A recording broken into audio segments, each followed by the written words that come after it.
Bueno, y desde el punto de vista fisiopatológico, ¿cómo es esto del proceso infeccioso del coronavirus? ¿Es una neumonía? ¿Es una coagulopatía? ¿Tiene de ambas cosas? Bueno, un poco esto último. Vamos a ver de qué se trata. Este es el caballero coronavirus SARS, SARS porque produce una infección respiratoria alta, perdón, una infección respiratoria severa y que está relacionada con un coronavirus que hoy en día está identificado en esta epidemia como COP2 y produce una enfermedad que conocemos como COVID-19.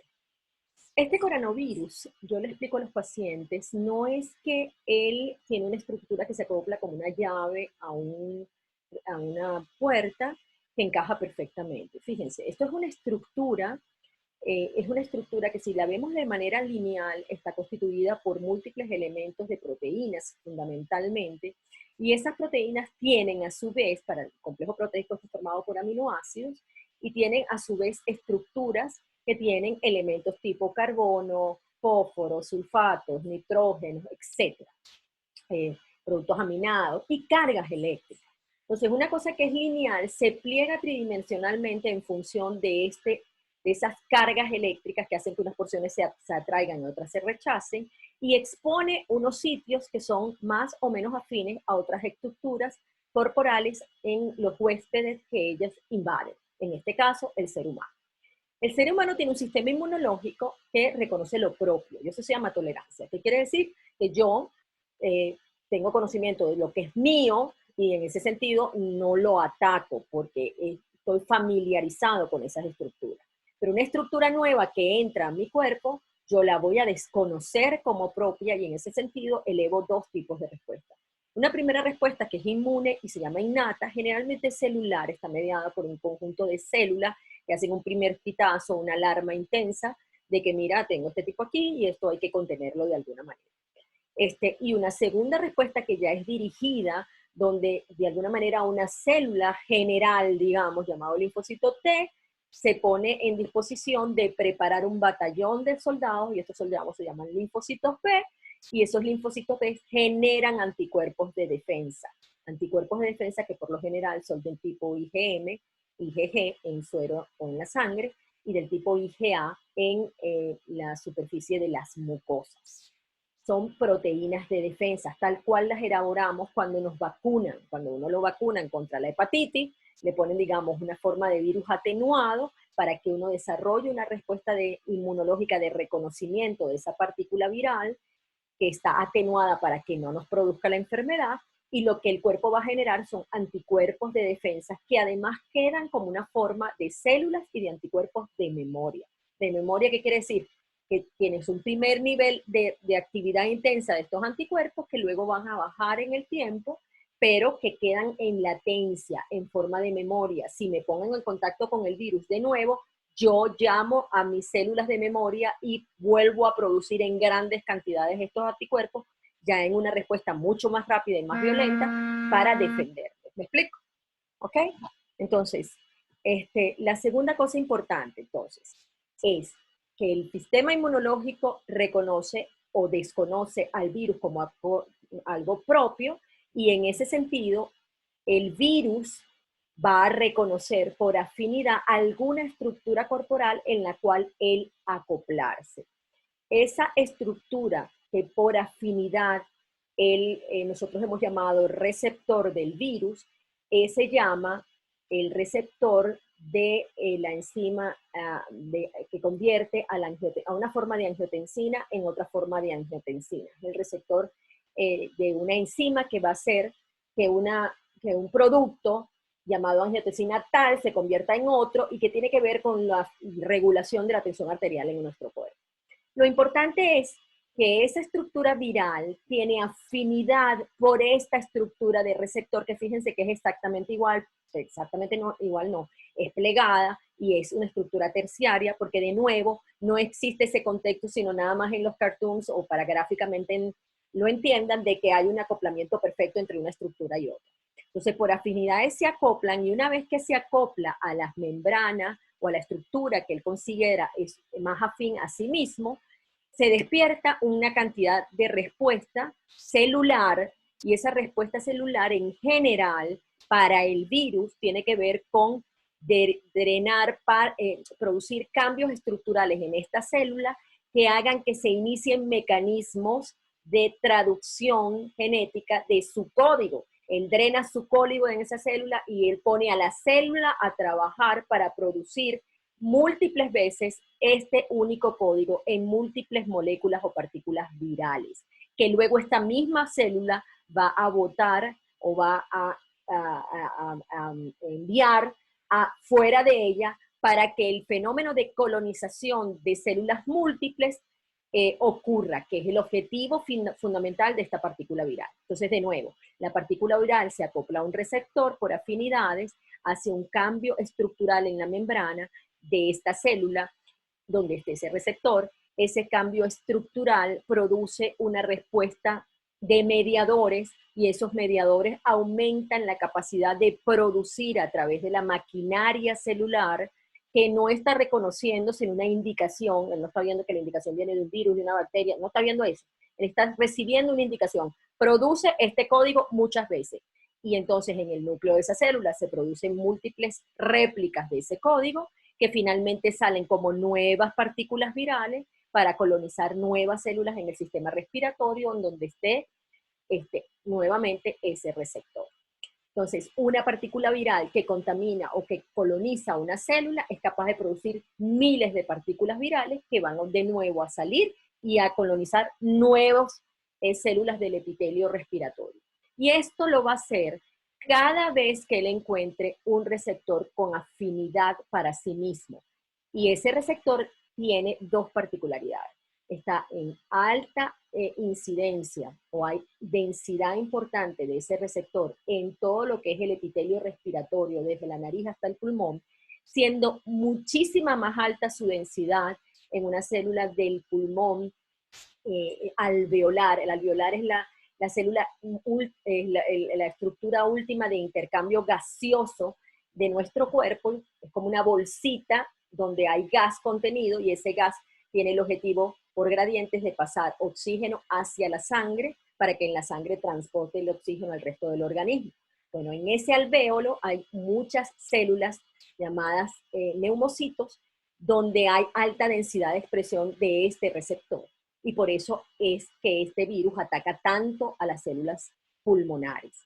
Pero además, ese receptor está expresado en otras células que no son del pulmón, sino de un tipo de célula que se llama endotelio. Y el endotelio es la célula que característicamente tapiza la tubería que lleva la sangre en nuestro cuerpo. Esa tubería es diferente en las arterias, en las venas y en los capilares venosos o arteriales, que son los vasitos más chiquititos. El endotelio se llama endotelio, todos tienen este receptor, pero cada uno tiene una función diferente. No es lo mismo la actividad que va a desarrollar el endotelio en la arteria, que el endotelio en la vena, que el endotelio en las vénulas o en los capilares chiquititos, ¿de acuerdo? Pero lo importante es que como el receptor está expresado en ese endotelio, esta partícula viral también va a acoplarse a ese receptor y ejecuta el mismo evento, un cambio de conformación de la membrana de esa célula endotelial y pone a la célula endotelial en una circunstancia de altos programas proinflamatorios. Y esos programas inflamatorios globalmente se llaman programas del inflamosoma. Imagínense que activan unos receptores que se llaman TOL, o se llaman de reconocimiento, son como imagínense que son unos receptores como de alarmas.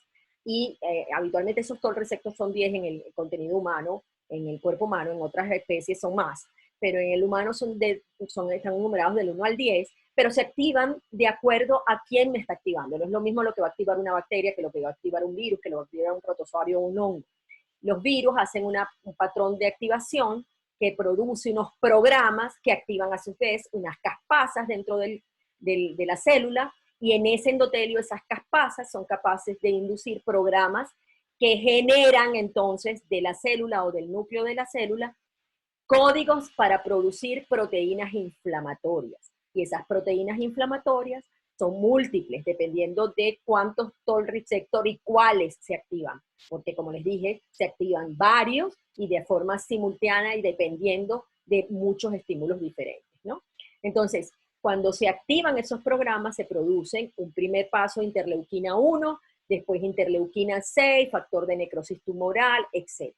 Esos mensajeros inflamatorios tienen por objetivos llamar a otras células, elevar como una segunda llamada de emergencia al sistema inmunológico para que ejecute su programa de respuesta más definitoria o más seria o más grave, que es la respuesta inmune dirigida o secundaria, algunos lo llaman así, que ya no es una respuesta celular, sino que es, además de celular, es humoral. Es la respuesta que genera los anticuerpos de defensa, ¿ok?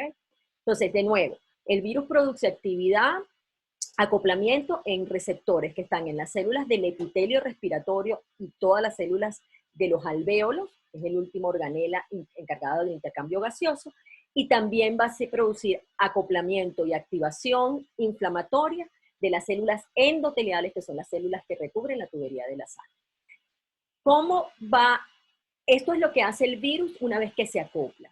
Ahora, el virus en sí mismo, él es inicialmente reconocido por el sistema inmunológico local. Recuérdense que yo estoy hablando, ahí hay una célula epitelial, pero detrás de la célula epitelial hay un entorno o una matriz por detrás que es como un espacio de sostén donde además hay células de alarma que se ponen en cuenta, se ponen en atención y generan otros programas inflamatorios.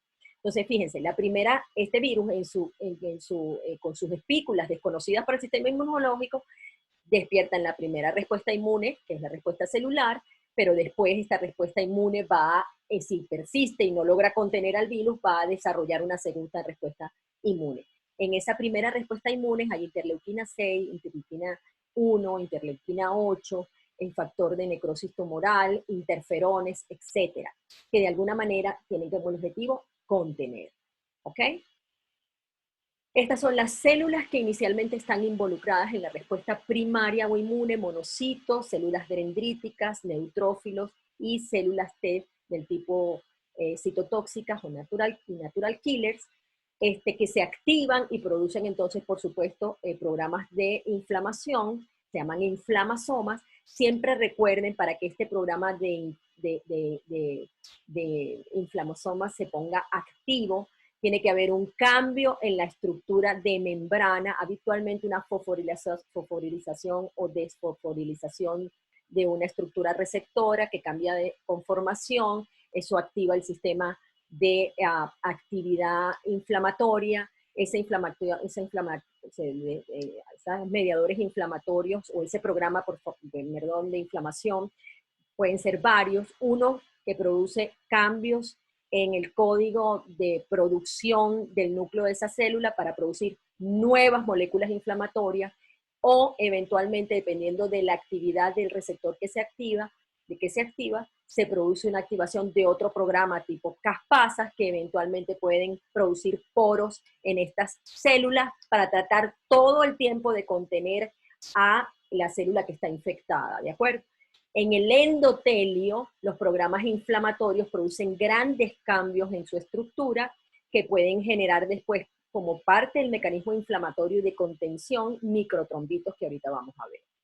Entonces, fíjense, si estas son las células endoteliales, ellas tienen entre una y otro como unas células que se llaman dendríticas, son esas células que yo les decía que son células de alarma, es como un pulpo que tiene sus tentáculos que se expresan hacia afuera, son estimulados por alguna parte viral y en esa circunstancia, en esa estimulación por las partículas virales, se activan y ellos llaman a otras células en lo que se llama respuesta innata. Esas respuestas dijimos que podían ser macrófagos, linfocitos T citotóxicos, natural killers y por supuesto los neutrófilos, que en el caso de COVID no son las células, al menos el neutrófilo, la célula dominante.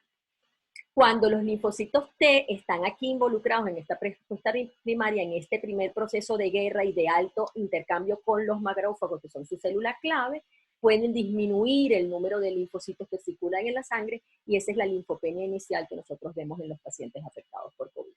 Pero después, esta segunda interacción va a desarrollar una respuesta T más específica y esta célula T, que generalmente es una CD4 helper, se llama, actúa sobre un clon de linfocitos o soldados para producir anticuerpos del tipo IgA, IgG o IgE. Entonces, si lo vemos desde el punto de vista de la partícula viral, que es se acopla a su receptor, él va a poner a las células a producir un proceso de replicación viral y producir miles de partículas virales. Pero simultáneamente se van a despertar mecanismos de contención viral. En la célula dendrítica hay una inhibición temprana de ese mecanismo contentivo, lo hace el propio virus, trata de acallar un sistema de alarma que se llama de interferones, y eso es lo que provoca que el intervalo entre el proceso infeccioso y la sintomatología eventualmente entre los pacientes sea tan largo, que se ha descrito que puede ser entre 1 y 14 días, con un promedio de alrededor de 5 días, pero en general hay gente que puede hasta pasar 14 días y todavía no tener manifestaciones clínicas. Y de lo que se supone es, está ocurriendo, por supuesto, replicación viral, pero el sistema inmunológico, con su respuesta primaria, mediada por interferones, de alguna manera el virus lo bloquea. Simultáneamente, además, en estas células están despertándose mecanismos de inflamosoma que van a producir un programa de piroptosis. Piroptosis es muerte celular relacionada a inflamación. Las células mueren a través de un programa que se llama muerte celular programada y se llama apoptosis. Y eso es un mecanismo natural donde las células se mueren calladitas, sin hacer bulla, sin producir inflamación, como que nosotros envejecimos y nos morimos. Pero cuando hay piroptosis, de lo que se trata es, esta célula está abriendo poros internos, está haciendo algo para morirse en inflamación porque quiere contener algo que tiene adentro y que la está de alguna manera intoxicando, digamos. En esos programas de inflamasoma, donde se activa la piroptosis, hay, por supuesto, activación de interleuquinas. Estas interleuquinas, como ya les dije, la 1, la 6, la 8 y el factor de necrosis tumoral, de alguna manera llaman a otros mediadores para, de alguna manera, producir toda una respuesta inmunológica mucho más poderosa. Y en esa circunstancia hay más inflamación y eventualmente, si esto está ocurriendo además del pulmón, en el vaso sanguíneo, hay más tendencia procoagulante o protrombótica. Fíjense, yo les decía que los alvéolos son como un racimo de uvas donde adentro no hay la pulpa, son como casquitos donde hay aire puro, pero está muy relacionada, pero muy vascularizada, y lo rojo es los capilares que llevan oxígeno y lo azul es el capilar que se vació ya del oxígeno y lo que lleva es CO2, ¿de acuerdo? Esto va directamente al corazón, la cavidad cardíaca es la que se encarga de alguna manera de enviar de nuevo la sangre al resto del sistema circulatorio. Pero lo importante para nosotros es que vean cómo estos alvéolos están altamente vascularizados. Entonces, este alvéolo es el encargado de sacar el CO2 que sale a través de nuestra nariz, incorporar al mismo tiempo aire y meter el oxígeno desde el alvéolo hacia la sangre. Y en la sangre, ¿quién lo recibe? Una molécula que se llama hemoglobina.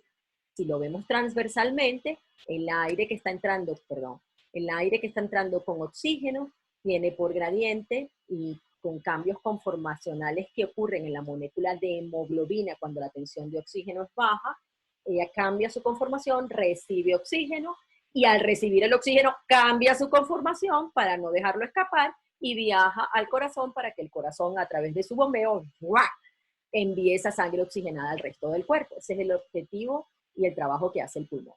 Ahora imagínense que en una circunstancia inflamatoria yo tengo esas células alveolares en guerra, que además las células, tratando de contener la partícula viral, activa programas de inflamosoma. Los programas de inflamosoma se dice que, bueno, o activan canales de potasio o eventualmente hacen poros para que haya cambios del contenido líquido celular y eso rompe de alguna manera o produce muerte celular.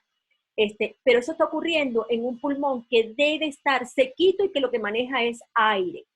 Y ahora está lleno de líquidos, de células inflamadas, lleno de fibrina, lleno de contenido que de alguna manera obstruye la capacidad de que el gas que entra por la tubería pase a la sangre. Pero simultáneamente, fíjense, yo les estoy diciendo, simultáneamente aquí en la sangre puede estar ocurriendo el mismo fenómeno de inflamación por el virus y entonces la consecuencia es que nosotros tenemos Así es como debería ser normal la célula del alveolar con sus macrófagos alveolares y sus linfocitos aquí T vigilando, pero cuando están activos, entonces yo voy a tener un depósito de material celular hialino y de células muertas y de células peleando y actividad de múltiples citoquinas, que es lo que se llama la tormenta de citoquinas, pero con el objetivo de que se contenga en pulmón. Y lo mismo va a estar ocurriendo cuando este vaso sanguíneo se active y entonces ustedes van a ver fenómenos de obstrucción en el alvéolo y fenómenos de obstrucción en el capilar, ¿ok? Entonces, perdón. En realidad, si lo vemos en un corte histológico, este sería el alvéolo, ¿ok? Y este sería un capilar. ¿Y qué es lo que va a pasar? Que el contenido de células que hay entre la matriz de sostén de los alvéolos, que son células de defensa, que tienen macrófagos, que tienen linfocitos T, que tienen células dendríticas, todo eso está en guerra, el endotelio está en guerra, el alvéolo y sus células interiores están en guerra, aquí hay alguna forma de neumonía y aquí va a empezar un fenómeno trombótico. Neumonía es todo el proceso de bietitos, membranas hialinas, etcétera, que obstruyen la capacidad de ese alvéolo de transportar su oxígeno efectivamente hacia la sangre.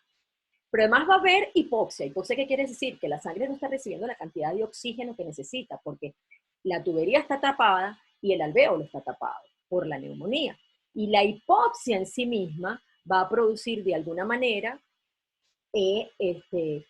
cambios estructurales en el endotelio de nuevo, en las estructuras terciarias de ciertas partes del endotelio, y esos cambios estructurales de esas proteínas, ya no mediadas por el virus, sino por la tensión de oxígeno baja en la sangre, por la hipoxia, van a inducir más fenómenos trombóticos.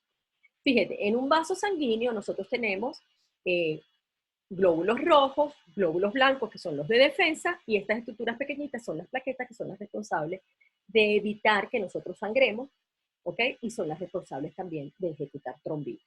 Los trombitos los ejecutan junto con esos glóbulos blancos.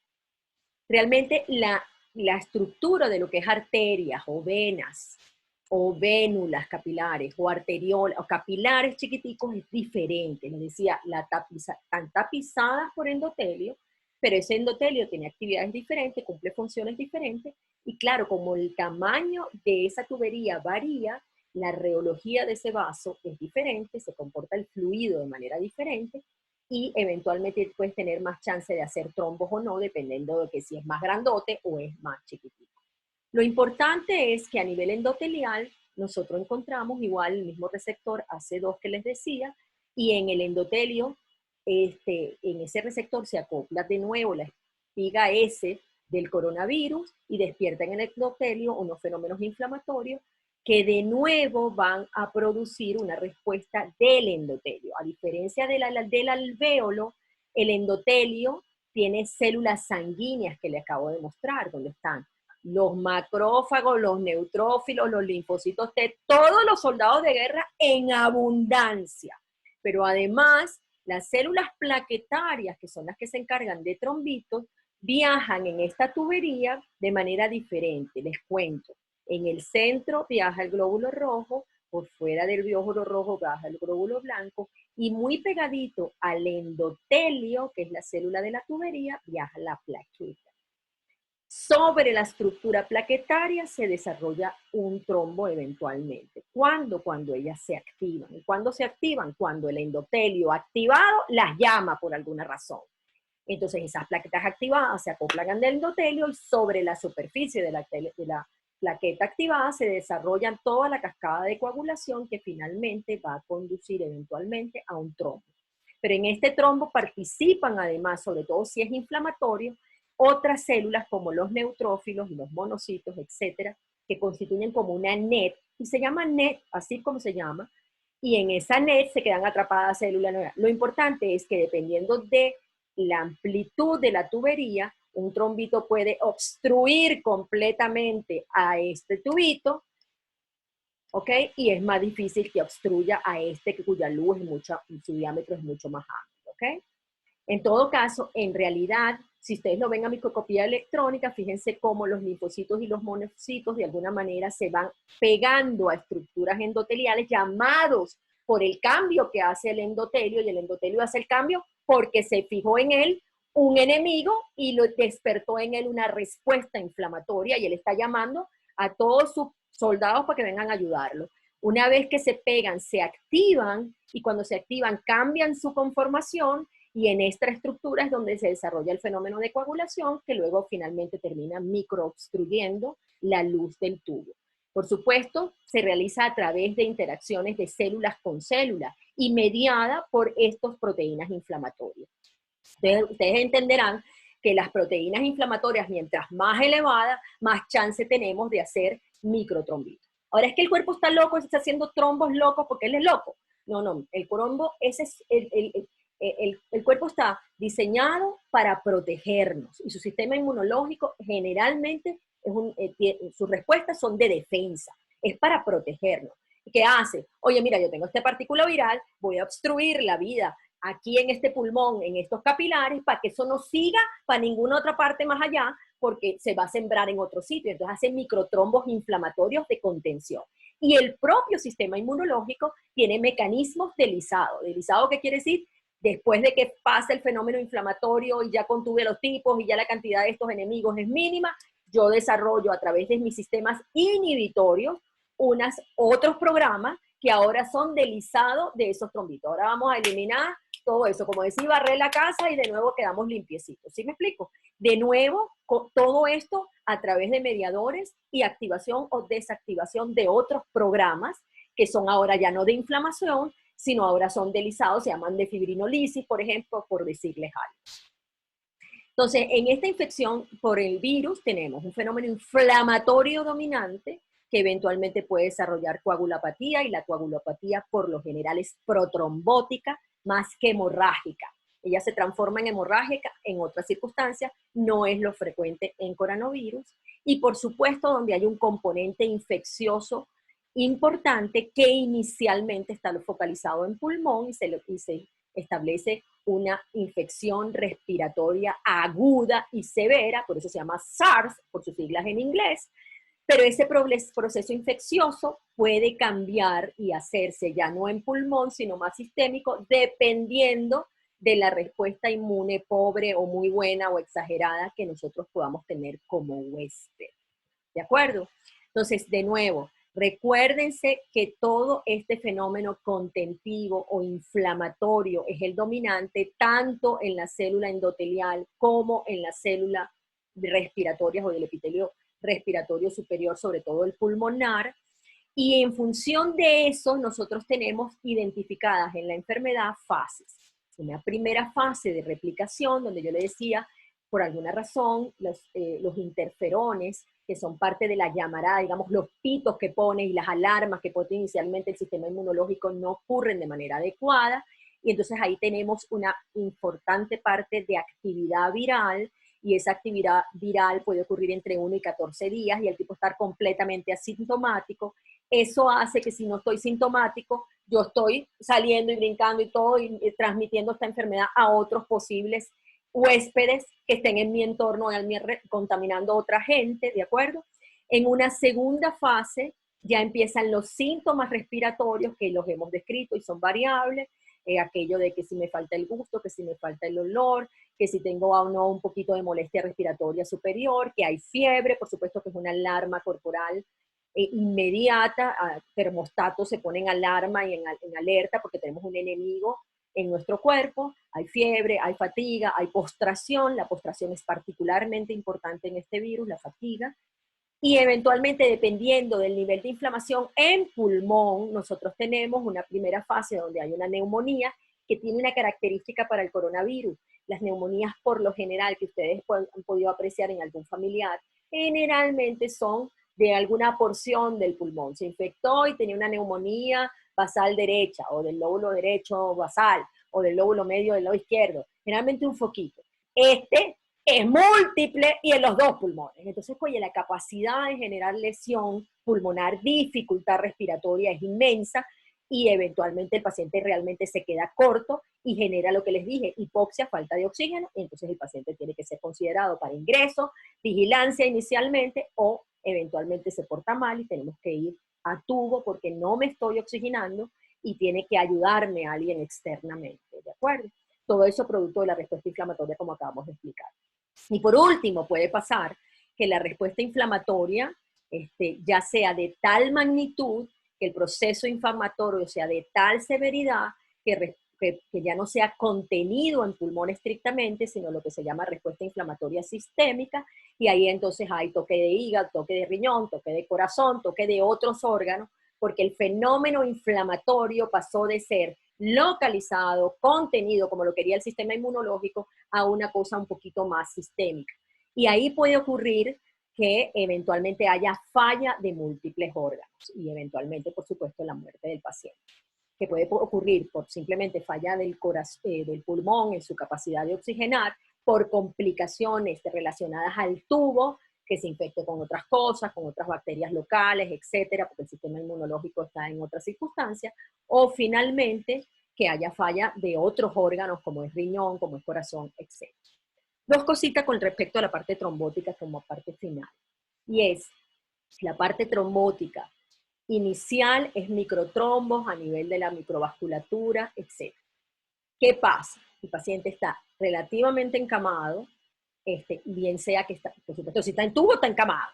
Pero cuando no está en tubo, es un paciente que está muy fatigado.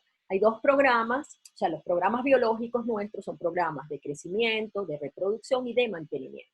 Y los programas de mantenimiento a veces son antagónicos. Por ejemplo, si a mí me da un proceso infeccioso, el cuerpo en su necesidad de utilizar toda su energía para que el sistema inmunológico produzca su mejor respuesta, produce de otros programas su descenso al máximo para que no gasten energía en esos programas. Entonces, ¿qué hace? Nos fatiga, nos produce pocas ganas de comer para que no gastemos energía masticando y comiendo y haciendo digestión, y por eso produce fatiga, cansancio, postración, hiporexia o incapacidad de querer comer. Eso produce el virus, pero en esa circunstancia el tipo no bebe, se deshidrata es poco agua en el cuerpo, se acuesta, poco movimiento, y eso genera concentración de elementos protrombóticos. Si en la sangre hay factores coagulantes, en medio de la deshidratación, se produce un nivel mayor de esos coagulantes. Imagínense que yo tengo un vaso con sal y agua y yo tengo una concentración, pero si yo saco agua de eso, la concentración sube un poquito más. Entonces los procoagulantes en deshidratación se activan más, en deshidratación en la tubería, entonces el contenido celular está más cerca de su endotelio para interactuar y producir algún cambio conformacional, activación de plaquetas y fenómenos protrombóticos, y además la inmovilidad, la no circulación en la tubería también favorece la interacción entre los elementos celulares de la sangre que están parados porque no se mueve y su endotelio, de nuevo, activación como lo acabamos de ver en la figura, ¿de acuerdo? Entonces, eso hace un segundo riesgo, ya no de microcoagulopatía en los pequeños vasos, sino ya en los grandes vasos.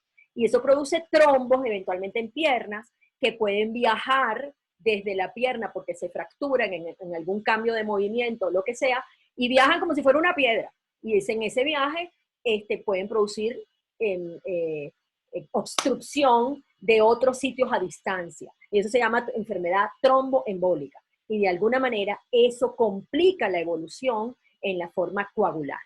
Por eso, dos conceptos importantes. Si es una neumonía tremenda, múltiple de los dos pulmones a múltiples focos, hay hipoxia que favorece trombosis, hay lesión endotelial que es protrombótica, hay deshidratación y postración, todo ello contribuye a que el paciente pueda hacer un trombo, y en esa circunstancia el mundo científico ha decidido que la profilaxis antitrombótica es una indicación. Y la profilaxis antitrombótica va a variar dependiendo de si el paciente es un paciente con características conocidas protrombóticas, es obeso, es un paciente que ya tuvo un trombo en el pasado, es un paciente que está recién operado, que tiene más chance de hacer trombo porque le jurungaron el endotelio y tiene un fenómeno de cicatrización, es un paciente que está postrado porque se fracturó y lo agarró el bicho y está postrado con una bota, un inmovilizado o lo que sea. Esos son otros factores asociados a generar trombo. Entonces, oye, la profilaxis allí es temprana, que no es lo mismo que un paciente que está perfecto, que yo no tengo ningún factor de riesgo, que lo que estoy es, mira, me mandan a hidratarme, me mandan a moverme, pero no necesito necesariamente profilaxis antitrombótica en mi casa, que el paciente que ya está en hipoxia es protrombótica, ya el tipo tiene toque pulmonar, ya le bajó el oxígeno, ahí ya vamos con profilaxis. Y no es lo mismo el que está intubado,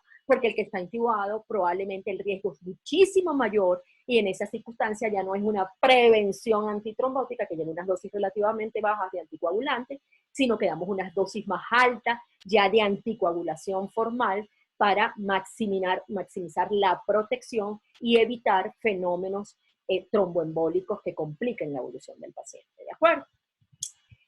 Por último, decirles que lo que sí se ha visto es que como factores, quienes van un poco peor, por supuesto la edad, y esto es un poco relacionado probablemente con una circunstancia simple, cuando yo tengo actividad viral de cualquier tipo y ejecuto mucha actividad de microestructuras, como les acabo de describir en el fenómeno inflamatorio del pulmón y de los vasos sanguíneos, yo estoy produciendo una cantidad de actividad por unas moléculas que generan energía que se llaman mitocondrias. Y esas moléculas que generan energía para que todos estos fenómenos que estoy describiendo ocurran, producen radicales libres que son tóxicos y son derivados del oxígeno. Son radicales de oxidrilo, son radicales peróxidos, etc. Son una capacidad tremendamente tóxica para nuestro cuerpo. Tanto que una vez que nosotros cambiamos nuestro sistema y empezamos a utilizar el oxígeno como una herramienta para generar en nuestra mitocondria energía tipo ATP, tuvimos que generar un sistema de antioxidante, porque este mecanismo donde se producen estos radicales libres es oxidativo. Entonces yo necesito un antioxidante. ¿Qué es lo que pasa? Que en ciertas circunstancias clínicas nuestras producen radicales libres de estos radicales tóxicos en alta cantidad, de manera crónica, subclínica, calladita. La gente dice, yo soy hipertensa. Lo que está ocurriendo en el endotelio de ese hipertenso es que hay cantidad de radicales libres, tóxicos, y que sobrepasan de manera general la capacidad del antioxidante natural, acompañándonos en que la ingesta que metemos es también tóxica y demás generamos todavía más radicales en vez de meterle más antioxidantes. Nuestra dieta, sobre todo la occidental, no es muy útil en ese sentido. Y esos pacientes se sabe que van un poquito peor. Y se sabe además que nuestro proceso de envejecimiento tiene como consecuencia natural la producción de más radicales libres y la disminución de la capacidad de contrarrestar en un momento dado la cantidad de radicales que producimos. Eso no porque la biología sea así, es por la construcción nuestra de nichos que hacen que nuestro entorno lo cambiamos a pesar de que eso nos cueste nuestra salud, sin saber, no lo estamos haciendo adrede, pero es el resultado de cómo funcionan nuestras sociedades. Después tendríamos que hacer un live sobre esa parte. Pero en principio, fíjense, la data de Nueva York nada más, 5.700 pacientes, 88% de esos pacientes tenían al menos 2 comorbilidades. Y las comorbilidades podrían ser hipertensión, obesidad, diabetes, obesidad mórbida, que es un poquito la más grandota, los tipos que son inmensamente gordos, enfermedad coronaria, asma, falla cardíaca, cáncer, enfermedad pulmonar, enfermedad crónica renal, etc. Pero en general, fíjense que las combinaciones que tienen que ver con lo más frecuente, diabetes, hipertensión y obesidad, son las más frecuentes en este grupo y las más frecuentes también en el mundo occidental. Entonces, este es el primer hallazgo, que en este grupo de 5.700 pacientes, el 88% al menos tenía más de una comorbilidad. Las comorbilidades favorecen la instalación de trombos, y estos son trombos en venas relativamente grandes. ¿Y por qué?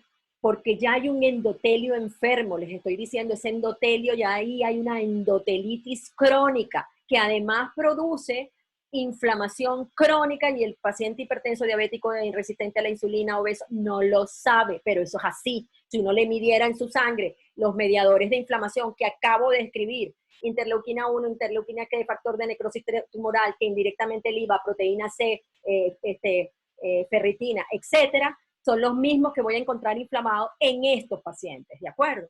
Entonces, con una endotelitis crónica, el fenómeno trombótico o procoagulante puede estar mucho más intensificado en este tipo de pacientes y contribuir a que haya de alguna manera mayor chance trombótica. Los pacientes que no están en circunstancia de tubo van mejor que los pacientes que están en circunstancia de tubo en la terapia intensiva en términos de trombosis, por supuesto. Y la discusión entonces actual es si nosotros, desde el punto de vista de coagulación, deberíamos anticoagular a todo paciente que ingrese a terapia intensiva más que darle terapia preventiva. Una terapia preventiva anticoagulante es a baja dosis. Una terapia anticoagulante formal es a alta dosis. La tendencia hoy, a mayo de 2020, es anticoagular, a dar más altas dosis tempranas. ¿Ok? Y un poco hacemos tabulación de cómo lo vamos a administrar en función de las características o de los riesgos del paciente. Por supuesto, el paciente que tiene mayor riesgo va a ir a mayor dosis que el paciente que tiene menor riesgo. Y eso era un poco lo que les quería decir hoy. Así que sus preguntas, cuando quieran.